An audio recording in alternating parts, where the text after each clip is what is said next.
ప్రతి అమ్మాయి తనకు వచ్చే భర్త ఎలా ఉంటాడు, రాజకుమారుడిలా ఉంటాడా లేదా అని కలలుగంటుంది. మా సినిమాలో రాకుమారుడు ఎవరో మీకు తెలుసు, అతను ఎలా ఉంటాడనేది చిత్రకథ. నేను చేసిన రొమాంటిక్ ఫిలిమ్స్లో నాకు నచ్చినవి నిన్నే పెళ్లాడతా, మన్మధుడు. నిన్నే పెళ్లాడతాలో లవ్ ఎమోషన్, మన్మధుడులో సెంటిమెంట్ కామెడీ కలిపితే ఈ సినిమా అన్నారు అక్కినేని నాగార్జున. తనయుడు నాగ చైతన్య హీరోగా, కళ్యాణ్ కృష్ణ కురసాల దర్శకత్వంలో ఆయన నిర్మిస్తున్న సినిమా రారండోయ్ వేడుక చూద్దాం మే 3వ వారంలో సినిమాను విడుదల చేయాలనుకుంటున్నారు.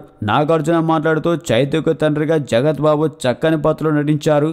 చైతు నేను ఎలా ఉంటామో సినిమాలో చైతు జగత్ బాబు అలాగే ఉన్నారు. వీరిద్దరిని చూస్తుంటే ముచ్చటేస్తుంది. దేశంలో ఉన్న గుళ్ళన్నీ మొక్కుకుంటే చాలు పరీక్షలో పాస్ అవుతామనే పల్లెటూరు అమ్మాయి భ్రమరామగా రకుల్ విభిన్నమైన పాత్ర చేసింది. రకుల్ తండ్రిగా సంపత్ చేశారు. వీళ్ళ నలుగురి పాత్రలు సినిమాకు మెయిన్ పిల్లర్స్.